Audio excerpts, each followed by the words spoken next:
وسلام على عباده الذين اصطفى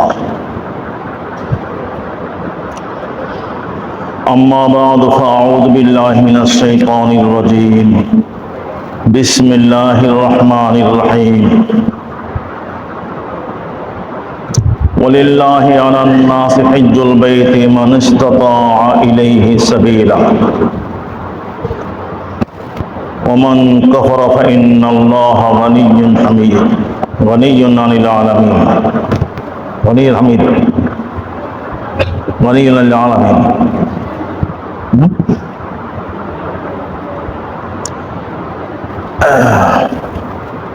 صدق الله العظيم وصدق رسوله النبي الكريم ونحن على ذلك من الشاهدين والشاكرين والحمد لله رب العالمين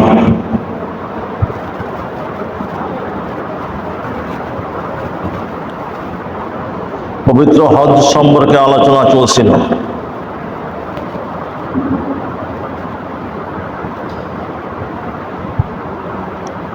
যে হজ এমন এক ইবাদত যা আদায় করা হয় মক্কা মুকাররমায় পবিত্র কাবাকে কেন্দ্র করে,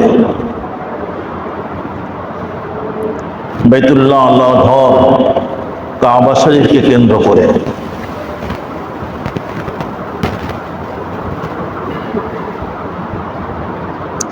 তো কাবা শরীফ,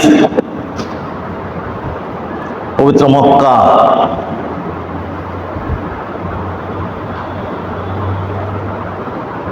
ইসলামের জন্মস্থান।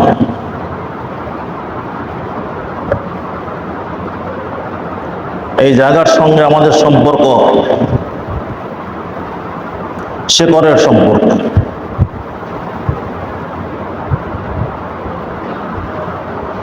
ইসলামের অঙ্কুরোদ্গম হয়েছে মক্কায়, গাছ বড় হয়েছে, ডালপালা ছড়িয়েছে মদিনা মুনাওয়ারায়। এখন যে মুসলিম ঈমান যার ভিতরে আছে, লা ইলাহা ইল্লাল্লাহ, এই কালিমা যে পড়ে, এই কালিমাকে যে অন্তরে ধারণ করে, তার তো এই শিকড়ের টান এতটাই তীব্র থাকবে, এতটাই গভীরভাবে সে অনুভব করবে যে হজ ফরজ হয়েছে কিনা সেই মাসলার সন্ধান সে করবে না, বরং এমনিতেই এখানে ছুটে যাওয়ার জন্যে উদ্গ্রীব থাকবে। ফরজ হলে যাব, না হলে নয়, ও অপেক্ষা সে করবে না। শিকড়ের টান অনুভব করা ঈমানের সজীবতার লক্ষণ। ঈমান যার নিস্তেজ হয়ে যায়, তার কোনো অনুভূতি থাকে না। কোথায় মক্কা, কোথায় মদিনা, এতে তার কিছু আসে যায় না। কিন্তু আমরা নিজেদেরকে তো মুমিন ভাবি। কোথায় ইসলামের সূচনা হলো? কেবল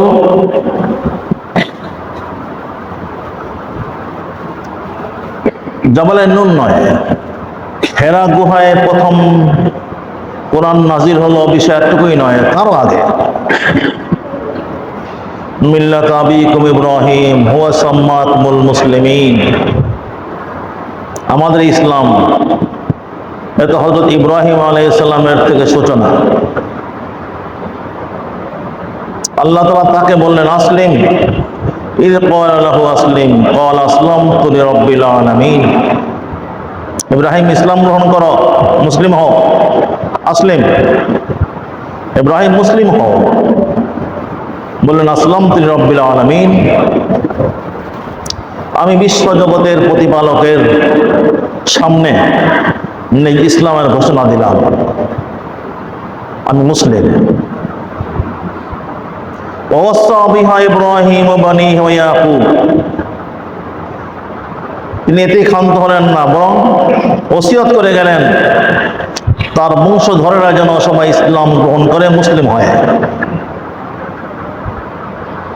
ওয়ালা তামুতুন্না ইল্লা ওয়া আনতুম মুসলিমুন, তোমরা যেন মুসলিম হয়ে মরো, তোমাদের জীবন ও মরণ। ইন্নামা হিয়ায়া মামাতি লিল্লাহি রাব্বিল আলামিন, ইন্না সালাতি ওয়া নুসুকি ওয়া মাহইয়ায়া মামাতি লিল্লাহি রাব্বিল আলামিন। জীবন মরণ সর্বাবস্থায় মুসলিম হয়ে থাকবে।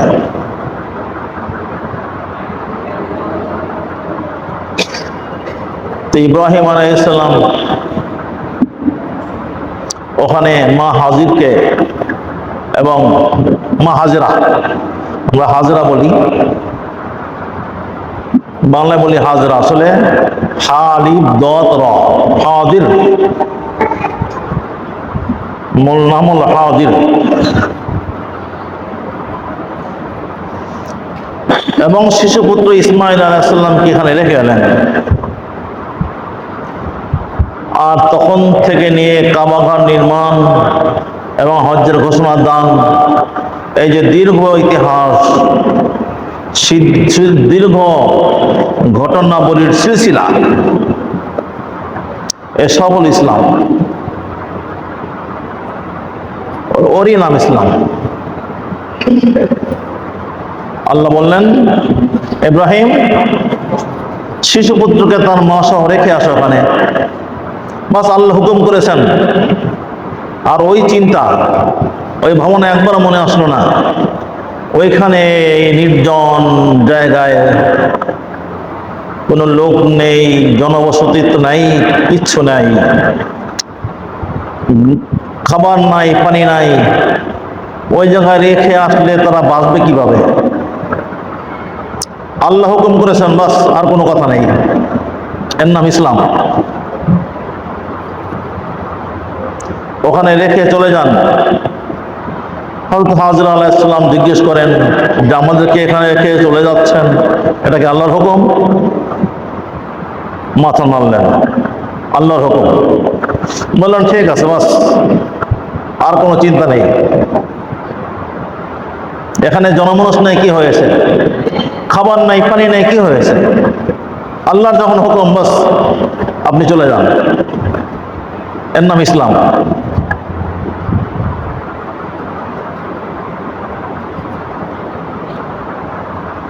এই শিশু পুত্র ওখানে বড় হয়, আর আল্লাহ হুকুম করেন জবাই করে দাও। স্বপ্নে দেখেছেন, ইয়া বুনাইয়া ইন্নী আরা ফিল মানামি আন্নী আযবাহুক ফানজুর মাযা তারা, আমি স্বপ্নে দেখলাম তোমাকে জবাই করছি। আর নবী স্বপ্ন দেখেছেন, মানে এটা আল্লাহর হুকুম। ছেলে বলছেন, ইয়া আবাতি ফাল মা তুমার, আল্লাহ যা হুকুম করেছেন পালন করুন। আমাকে আল্লাহ হুকুম করেছেন জবাই করতে, জবাই করে ফেলুন। সাতাজিদুনি ইনশাআল্লাহ মিনাস সাবিরিন, আমি প্রস্তুত। এর নাম ইসলাম। বাবা ছেলেকে ফালাম্মা আসলামা ওয়াতাল্লাহু লিল জাবিন ওয়া নাদাইনাহু আইয়া ইব্রাহিম ওয়া সাদ্দাকতা রুয়া ফালাম্মা আসলামা ওয়াতাল্লাহু লিল জাবিন, বাবা ছেলেকে কাত করে শুইয়ে দিলেন, জবাই করবেন। এর নাম ইসলাম। আল্লাহ হুকুম করেছেন, আমি বাবা, আমি মালিক নই, আমি সৃষ্টিকর্তা নই। এই শিশুর সৃষ্টিকর্তা আমি নই, আমি মালিক নই। সৃষ্টিকর্তা আল্লাহ, মালিক আল্লাহ। সেই মালিক আল্লাহ বলেছেন যে আমার নামে কোরবানি করো। বাস তিনি প্রস্তুত। এর নাম ইসলাম। এই আমাদের ইসলাম, যে বিনা শর্তে, বিনা বাক্যে আল্লাহর হুকুম মেনে নেওয়া, এর নাম ইসলাম। এই ইসলামের জন্মস্থান মক্কা মুকাররমায়। হযরত ইব্রাহিম আলাইহিস সালামকে দিয়ে এর সূচনা।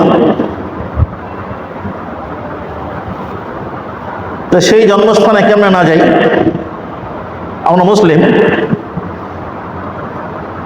আমাদের ইসলাম এবং মুসলিম হিসাবে আমাদের জন্মস্থান হলো মক্কা মুকাররমা। জন্মস্থানের টান সবার মধ্যেই থাকে। জন্মস্থানের টান যার নাই সে কি? মানুষ গল্প করে আমেরিকা এত সুন্দর, সুইজারল্যান্ড এত সুন্দর, সিডনি এত সুন্দর। আমি বলি আমার বাংলাদেশ সবচেয়ে সুন্দর। এমন দেশটি কোথাও খুঁজে পাবে না কখনো। সকল দেশের সেরা আছে আমার জন্মভূমি। কি সুন্দর সবুজের সমারোহ।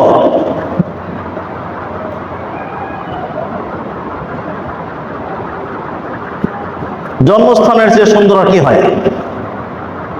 এইটা হলো আমার শারীরিক জন্মস্থান, ওইটা আমার রুহানি জন্মস্থান।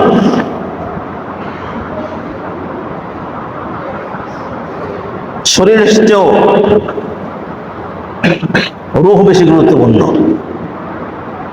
তা আমার এই শারীরিক জন্মস্থানের জন্য যদি এত টান থাকে, রুহানি জন্মস্থানের প্রতি কেন টান থাকবে না?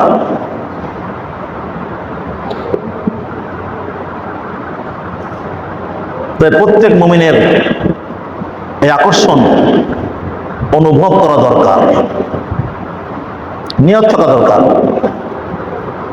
যে আমি ওখানে যাব, আমার জন্মস্থানে যাব একবার। আল্লাহর কাছে দোয়া করতে থাকা যে আল্লাহ তুমি আমাকে আমার জন্মস্থান দেখিয়ে দাও। রোজ 5 বার ওই দিকে মুখ করে নামাজ পড়ি।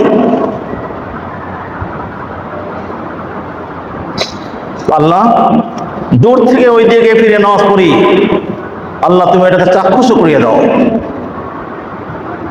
অন্তরের চক্ষু দিয়ে দেখি আল্লাহ এই যে কপালে যে 2 চোখ তুমি দিয়েছ, এই 2 চোখ দিয়েও দেখতে চাই, আমাকে ওখানে তুমি নিয়ে যাও। এই স্বপ্ন দেখতে থাকা, দোয়া করতে থাকা আর চেষ্টা করতে থাকা, আর ওখানে যারা গেছে তাদের অনুকরণ করতে থাকা। এখন তো মানুষজন চলে গেছে, বেশিরভাগই চলে গেছে। যারা এই বছর হজ করবে তাদের বেশিরভাগ লোক চলে গেছে, সামান্য কিছু বাকি আছে। তারাও প্রতিদিন যাচ্ছে, আজকে আগামীকাল তারপরের দিন, এইভাবে আরো কয়েকদিন যেতে থাকবে। তাদের সঙ্গে সঙ্গে আমরাও রুহানিভাবে চলে যাই, তাদের অনুকরণ করতে থাকি। সব রকম গুনাহ থেকে মুক্ত থেকে নিজেকে মনে মনে হাজি বানিয়ে ফেলি। গত জুমায় বলেছিলাম এই কথা, মনে মনে নিজেকে হাজি বানিয়ে ফেলি, যেন আমি এখন ওই পবিত্র ভূমিতে পৌঁছে গেছি। পবিত্র কাবা যেন আমার চোখের সামনে। সবাই তওয়াফ করছে, আমি যেন তওয়াফ করছি। সবাই সাফা মারওয়ায় সাই করছে, ছোটাছুটি করছে, আমিও যেন করছি। তারা কেউ গুনাহ করে না, আমিও নিজেকে গুনাহ থেকে মুক্ত রাখবো। তাদের কেউ ঝগড়াঝাটি করে না, আমিও কারোর সঙ্গে ঝগড়াঝাটি করবো না। তারা সবাই আল্লাহ তাআলার অভিমুখী। আমি নিজেকে আল্লাহর অভিমুখী করে রাখবো, আল্লাহর কাছে চাইব। নিজের সকল চাওয়া ওই একই জায়গায় নিবেদন করব। তারা সবাই নিজের গুনাহের জন্য আল্লাহর কাছে মাফ চাইছে, আমিও বলবো আল্লাহ তুমি আমাকে মাফ করে দাও। তাদের জন্য দোয়া করবো, আল্লাহ তুমি যাদেরকে ওখানে নিয়েছো তাদেরকে সুস্থ রাখো, নিরাপদ রাখো। তাদের দোয়া কবুল করো। তাদের দোয়া যদি কবুল হয়ে যায় তাহলে আমারও গুনাহ মাফ হয়ে যাবে। কারণ তারা তো সবার জন্যই দোয়া করে। যারা হাজি ওইখানে যারা দোয়া করছে তারা দোয়া করে, আল্লাহ আমাকে মাফ করো এবং দুনিয়ার সকল মুসলিম নরনারীকে মাফ করো। ওয়াল মুমিনিনা ওয়াল মুমিনাত ওয়াল মুসলিমিনা ওয়াল মুসলিমাত আল আহইয়াই মিনহুম ওয়াল আমওয়াত। সকল মুসলিম নরনারী, সকল মুমিন নরনারী যারা জীবিত আছে মারা গেছে, আল্লাহ সবাইকে মাফ করে দাও। এই দোয়া তারা করে। আমি যদি তাদের জন্য দোয়া করি, আল্লাহ তুমি তাদের দোয়া কবুল করো, তাহলে কেবল তাদেরকে মাফ করা হবে না, ওই দোয়া কবুল হলে আমাকেও মাফ করা হবে, আমারও তওবা নসিব হবে। আমার অনেক গুনাহ হয়ে গেছে, বান্দার হক নষ্ট করেছি, আমার অনেক পাওনাদার, কাউকে চর মেরেছি, কাউকে গালি দিয়েছি, কারো গীবত করেছি, এরা সবাই আমার পাওনাদার হয়ে আছে। ওইখানে যদি দোয়া কবুল হয় তাহলে আল্লাহ তাআলা আমাকে তৌফিক দেবেন যে ওই যাদের যাদের কষ্ট দিয়েছি তাদের অন্তর থেকে এই কষ্ট দূর হওয়ার ব্যবস্থা আল্লাহ করে দেবেন। যারা আমাদের পাওনাদার, টাকা পাবে, সম্পদ পাবে, যাই পাবে, ওই পাওনা মেটানোর ব্যবস্থা আল্লাহ তাআলা করে দেবেন। এই জন্যে তাদের সঙ্গে থাকা, যারা হজে গেছে যাচ্ছে, নিজেকে তাদের একজন বানিয়ে রাখা, তাদের সঙ্গী বানিয়ে রাখা।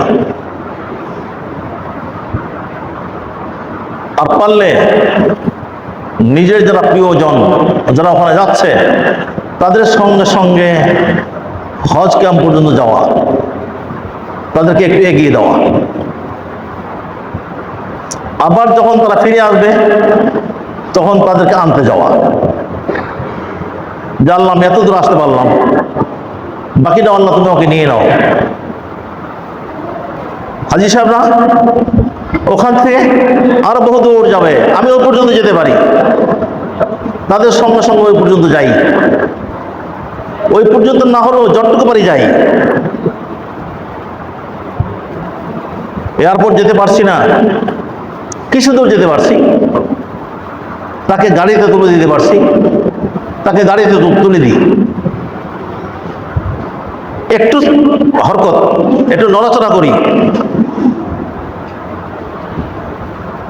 আল্লাহ তাআলা আলিমুল গায়বি ওয়াস শাহাদা, আল্লাহ তাআলা সব দেখেন।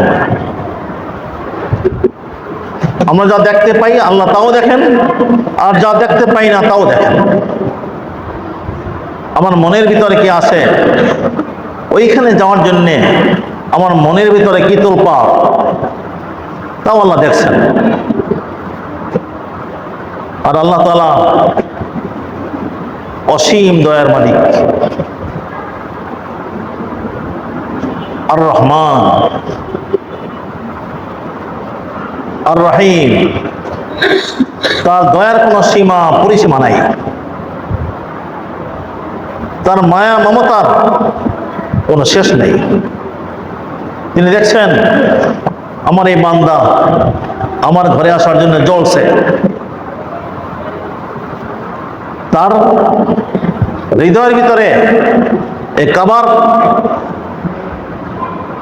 মহাব্বতের উত্তাপ আগুন দাউ দাউ করে জ্বলছে, এই আগুন নেভানো দরকার। তিনি দয়া করবেন, ওইখানে হাজির করে এই কাবা প্রেম, আল্লাহ প্রেম এর উত্তাপ আল্লাহ শীতল করে দেবেন।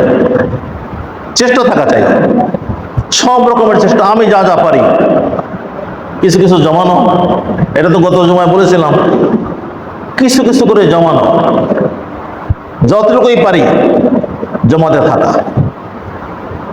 কারণ এই কাবা এই সাংঘাতিক জিনিস। ইন্না আউওয়ালা বাইতিন উদিয়া লিন-নাস লাল্লাযী বিবাক্কাতা মুবারাকা ফীহি আয়াতুন ফীহি হুদাল লিল আলামিন, হুদাল লিল আলামিন। এই কাবা সারা জগতের জন্য হেদায়েত। দরকার আমাদের দিলের পরিবর্তন, মনের পরিবর্তন। অন্তরের পরিবর্তন না হলে তাহলে এই বাইরের পরিবর্তনও যথার্থভাবে হয় না। কত ওয়াজ নসিহত শুনি, জীবনে পরিবর্তন নাই। পরিবর্তন তো হবে তখনই যখন দিল, মন এর পরিবর্তন হবে। মনের পরিবর্তনটা দরকার। এই মনের পরিবর্তনের শ্রেষ্ঠতম জায়গা এটা, যে ওইখানে ওহী নাজিল হয়েছে, ওইখানে ইসলামের জন্ম হয়েছে, ওই জায়গার প্রভাবই আলাদা, ওই জায়গার আসরই ভিন্ন। হ্যাঁ, কেউ বলতে পারে যে কত লোক হজে গেছে, হাজী সাহেব নামের আগে পরে হাজী সাহেব, কিন্তু আগে যা করতো এখনো তাই করে।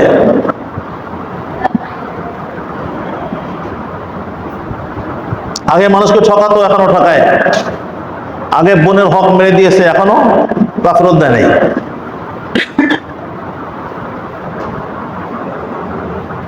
তো সে হয়তো ওইরকম, কিন্তু আমরা তো ওইরকম হাজি হইতে চাইব না।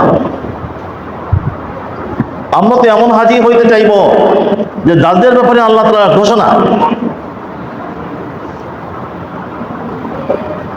যে আল্লাহ তাআলা তাকে এমন ভাবে মাফ করে দিয়েছেন, যেমন ভাবে সে গুনাহ মুক্ত হয়ে গেছে, যেমন সদ্য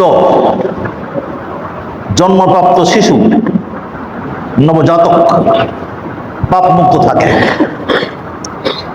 রাজা কায়ামিন ওয়ালাদাতহু উম্মুহু, যে মায়ের পেট থেকে দুনিয়ায় যখন আসে তখন যেমন নিষ্পাপ থাকে, খাঁটি হাজি হজ থেকে ওই রকমের নিষ্পাপ হয়ে ফেরে। আমরা তো ওই রকমের হাজি হইতে চাইব।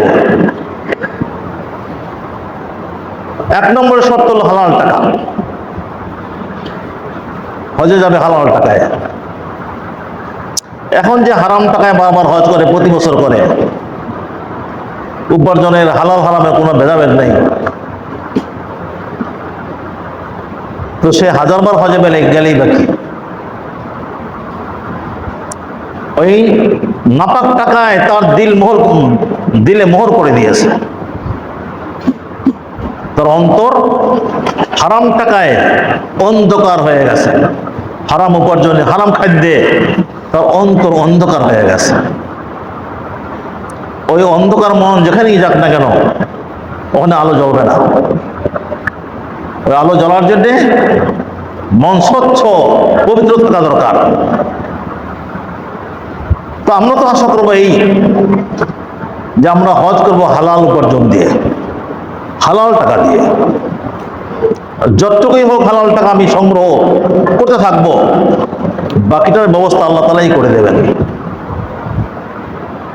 তো যা হোক, আমরা সবাই মনে মনে নিয়ত করে ফেলি যে আল্লাহর ঘরে একদিন যাব। আল্লাহ তাআলা সবাইকে তৌফিক দান করুন। তো বেশি দিন তো বাকি নেই, যুলকাদা মাস প্রায় শেষের দিকে, আর 3-4 দিন বাকি আছে, 3 দিন হয়তো বাকি আছে। এরপরেই যুলহিজ্জা শুরু হয়ে যাবে। ওই আপনারা যাকে জিলহজ বলেন, জিলহজ আসল নাম হলো যুলহিজ্জা। কিভাবে যেন এটা জিলহজ হয়ে গেছে আমি জানি না। তো এরপরে যুলহিজ্জা মাস এসে যাবে, হজের মাস, আসল হজের মাস।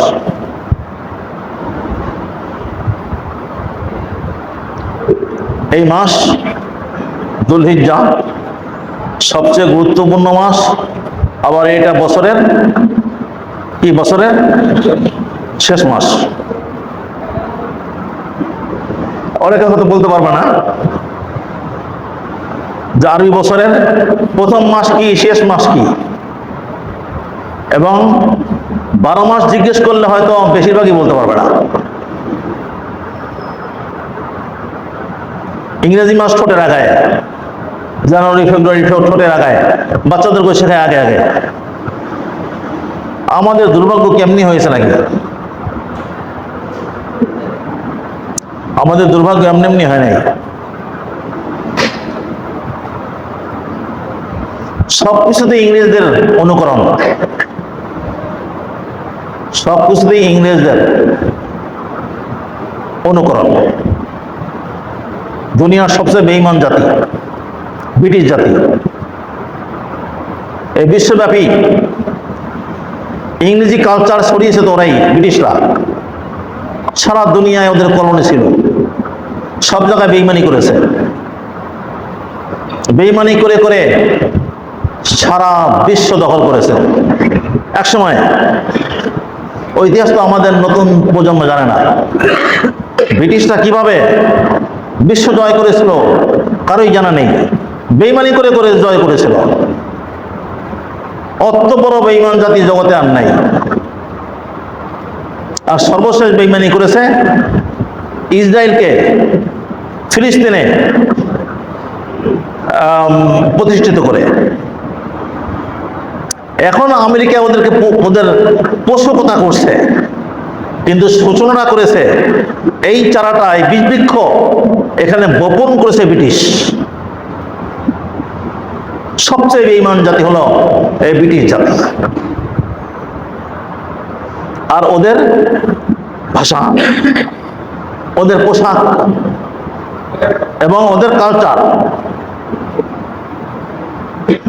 খাওয়ায়, চলাফেরায়, মজলিসে, সব কিছুতেই ওদের কালচার আমরা অনুকরণ করছি ব্রিটিশদের, এবং করে করে নিজেকে গর্বিত বোধ করছি। মনে প্রাণে এই ব্রিটিশ বাচ্চা, মুসলিম বাচ্চা মনে পড়ে ব্রিটিশ বাচ্চা হয়ে আছে, এতে গর্ববোধ করি। ইংরেজি নাম সবার মুখে, এবং শিশুকে প্রথমে এটা শেখায়। আমি এর দ্বারা ওদের জ্ঞানের বিজ্ঞানের বিরোধিতা করছি না। জ্ঞান বিজ্ঞান শেখো, জ্ঞান বিজ্ঞান এটা মুমিনের হারানো সম্পদ, যেখানে পাবে সেখান থেকে নেবে। কিন্তু তাই বলে কালচার নেওয়া, মান তাশাব্বাহা বিকওমিন ফাহুয়া মিনহুম, যে যার অনুকরণ করে সে তার মতই একজন, যে যাদের অনুসরণ করে সে তাদের একজন। আমাদের প্রিয় নবী সাল্লাল্লাহু আলাইহি সাল্লাম বলেছেন, শেখো, ভাষাও শেখো। সব ভাষা আল্লাহ তাআলার দান, কিন্তু ভাষার রূপ ও রস ও গন্ধ এত মানুষের প্রতি আরোপ করে, এই মানুষের আরোপিত। বাংলা ভাষা আল্লাহর দান, আল্লাহর সৃষ্টি। সমস্ত মানুষ আল্লাহর সৃষ্টি, আর সব ভাষাও আল্লাহর সৃষ্টি। কিন্তু যে মুমিন, তার সংস্পর্শে এই ভাষার রূপে, এর গন্ধে, এর রসে তাওহীদ সঞ্চারিত হয়। আর যে মুমিন নয়, তার সংস্পর্শে এই ভাষার ভিতরে পৌত্তলিকতা সঞ্চারিত হয়, ভাষা প্রতিগন্ধময় হয়ে যায়। মুমিনদের উচিত দুনিয়ার সব ভাষা শিখবে, আর এই ভাষার ভিতরে তাওহীদের রং, এর সুবাস সঞ্চারিত করবে। কাজে ভাষা শিক্ষার বিরোধী আমি নই, কিন্তু কালচারটা, এটা যেন অবশ্যই ইসলাম থাকে। আমি সব কিছুতেই মুসলিম থাকবো। আমি কিভাবে হাসি দিব, কিভাবে হাঁচি দিব, কিভাবে আমি বসবো, কিভাবে খাবো, কিভাবে ঘুমাবো, আর পোশাক কেমন হবে, পোশাক পরিধান করাটা কেমন হবে, পোশাক খোলাটা কেমন হবে, সব ইসলাম যেমন শিক্ষা দিয়েছে তেমনি হবে।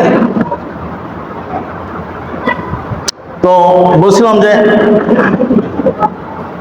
শিশুর মুখে যখন আদৌ বল ফোটে তখন আধুনিক বাবা মায়েরা ওদেরকে শেখায় ABCD, আলিফ বাতা নয়, এমনকি নিজের মাতৃভাষা ক খ গ নয়, আগে ABCD, ক খ গ পরে। কোন রংকে কি বলে ইংলিশে সেটা শেখায়, কোন রংকে কি বলে সেটা শেখায়। গতকালকে আমার নাতনি বলল লেবু রং, ও বলল লেবু রং। আমার নাতনি মানে এই যে ইমাম সাহেব এখানে এর ছোট মেয়ে, ও বলল লেবু রং। আমি খুব খুশি হলাম। সবাই বলে লেমন কালার, না লেমন কালার, আমার নাতনি বলল লেবু রং। আমার এত ভালো লেগেছে।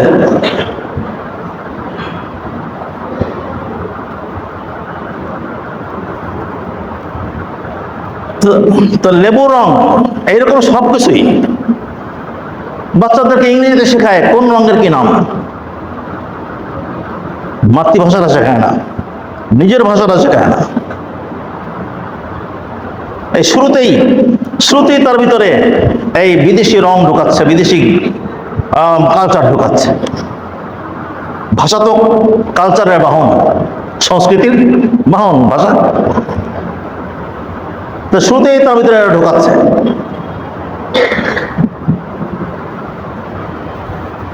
বারো মাসের নাম জানে না, মানে আরবিতে, ইংরেজিতে জানে না, এমন শিশু পাওয়া কঠিন। যে কেজি মেজি এই সমস্ত কি আছে, আমরা তো পড়ছি 1 2 3 না, প্রথম শ্রেণী, দ্বিতীয় শ্রেণী, তৃতীয় শ্রেণী। এখন এর আগে আরো কি কত কিছু, হ্যাঁ প্লে নার্সারি, কেজি, এগুলি তো আমাদের সময় ছিল না। Play nursery, KG. আর ওই সময় সে 12 মাস ইংরেজি বলতে পারে, ইংরেজি ভালো 12 মাসের নাম ওই সময় বলতে পারে। কিন্তু মুসলিম হাজি সাহেব, নামাজি, মাথায় টুপি, মুখে দাড়ি,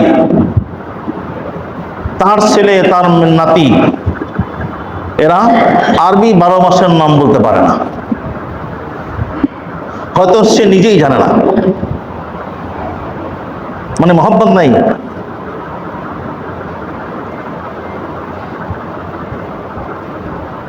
আরবির প্রতি মোহাম্মত নেই। আহিব্বুল আরব লি সালাস, নবী করিম সাল্লাল্লাহু আলাইহি সাল্লাম বলেছেন, আহিব্বুল আরব লি সালাস, আরবকে ভালোবাসো 3 কারণে। লিআন্নি আরবি, আমি আরব, আল কোরআন আরবি, কোরআন আরবি ভাষা, ওয়া লিসানু আহলিল জান্নাহ ফিল জান্নাহ আরবি, আর জান্নাতে জান্নাতবাসীদের ভাষা হবে আরবি। এই 3 কারণে আরবদের ভালোবাসা। আরবদের অধঃপতন হয়েছে, এরাও ওই ব্রিটিশদের সংস্পর্শে এসে, আমেরিকানদেরকে মার্কিনীদের সংস্পর্শে এসে এরাও অধঃপতিত হয়েছে। কিন্তু তারপরেও জাতি আরব, এদেরকে আমরা ভালোবাসি, কারণ আমার নবী আরবি নবী ছিলেন। আরবি ভাষাকে আমি ভালোবাসি কারণ আমার কোরআনের ভাষা আরবি, আর আমার শেষ ঠিকানা জান্নাত, সেই জান্নাতের ভাষা হবে আরবি। সুতরাং আমি আরবিকে ভালোবাসবো, এটা আমার ঈমান। আমি নিজেও আরবি 12 মাসের নাম জানবো, আমার শিশুদেরকেও আরবি 12 মাসের নাম শেখাবো। এটা তো একদম প্রথম পাঠ, দিনের সবকিছুই শেখাবো, এই প্রথম পাঠটাও আমি অবশ্যই আমাদের শিশুদের শেখাবো। যাক, মূল কথা থেকে অনেক দূরে সরে এসেছি। বলছিলাম যে যুলহিজ্জা, এটা যে আরবি বছরের মানে হিজরি বছরের শেষ মাস। এরপরে বছর শুরু হয়ে যাবে, নতুন বছর আরবি নববর্ষ শুরু হবে এর পরের মাসেই। সেটা কি? মুহররম। মুহররম মাস সম্মানিত মাস।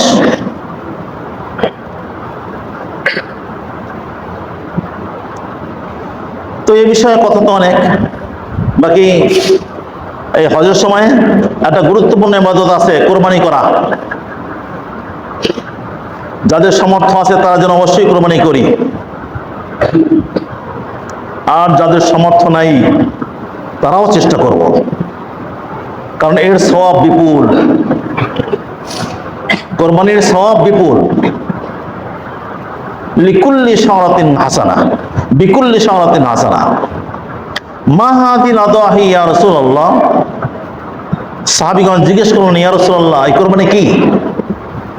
বললেন, সুন্নত আবিকুম ইব্রাহিম আলাইহিস সালাম। তোমাদের বাবা ইব্রাহিম আলাইহিস সালামের সুন্নত।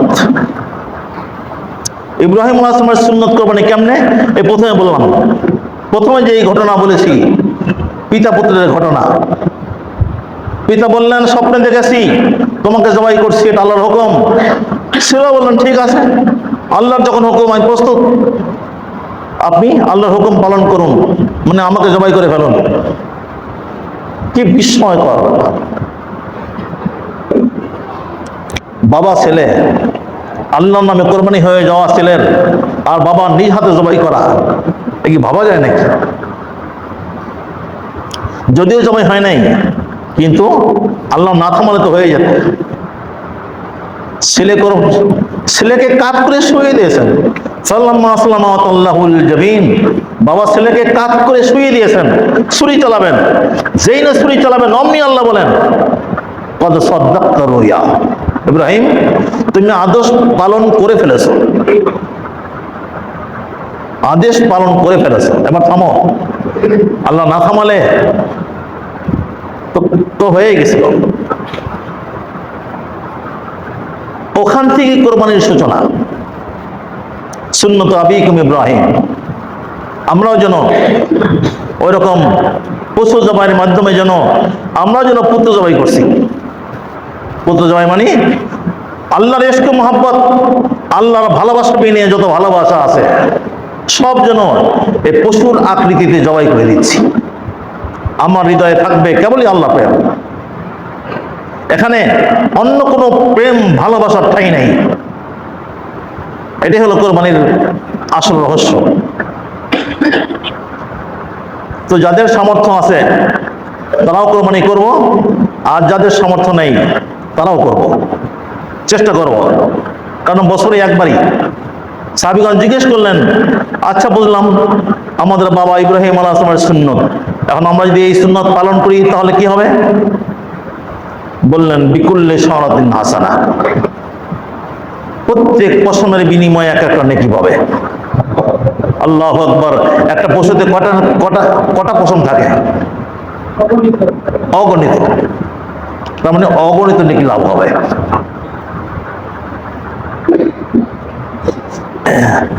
যদিও এই বয়ানের সময় আটু পরে কিন্তু আমার জন্য সুযোগ নেই। আর আমি মূলত আপনাদের কাছে আজকে বসেছি দোয়া চাওয়ার জন্যে যে আগামী মঙ্গলবার, এই 2 দিন পরে যে মঙ্গলবার আসছে, এই মঙ্গলবারে আমার সফর।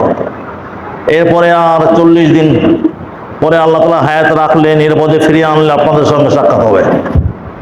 তো আমি আপনাদের জন্য দোয়া করি, আল্লাহ তাআলা যেন সবাইকেই মকবুল হজ করার তৌফিক দান করেন। আর আমি সবার কাছে দোয়া চাই যে আল্লাহ তাআলা যেন আমার হজ কবুল করেন। আল্লাহ তাআলা যেন আমাকে ওখানে নিরাপদ রাখেন, সুস্থ রাখেন, এবং সমস্ত কাজ ঠিক করার তৌফিক দান করেন। কোনো রকমের বেয়াদবি ওখানে